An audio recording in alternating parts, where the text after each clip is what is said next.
I've never seen my father flinch once. Not once.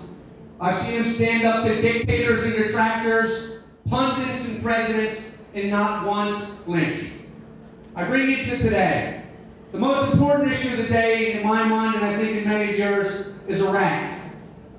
I stand here tonight not to be critical of any other candidate, Republican or Democrat, but to tell you a plain, simple fact.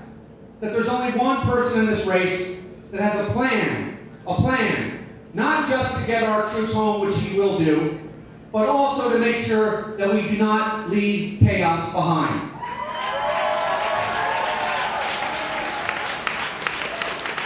And it's a very straightforward plan. It's a grown-up plan. It basically says, follow the Constitution, the Maliki government.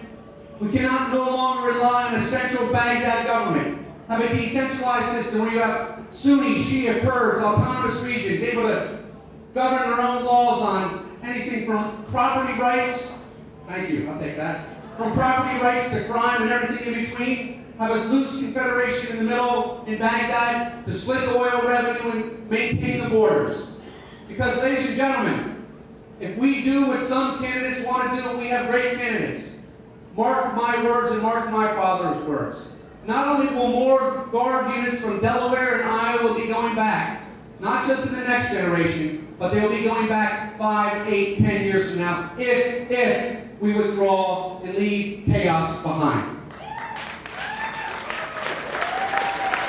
I'll end by saying this. Ladies and gentlemen, we cannot afford to have a president of the United States, or rather the Democratic nominee of this party, who fails what I call the commander-in-chief test.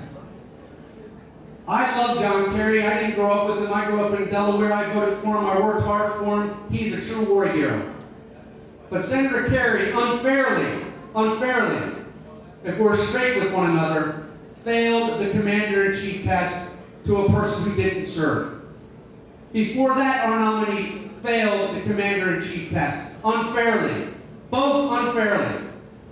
We cannot afford as a party to have a nominee that does not pass the commander-in-chief test.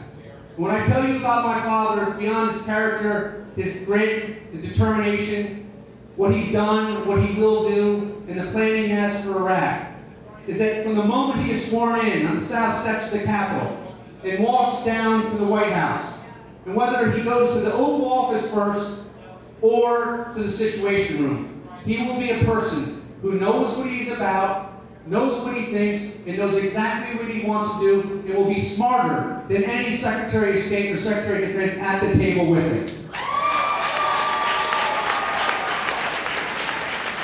Thank you very much.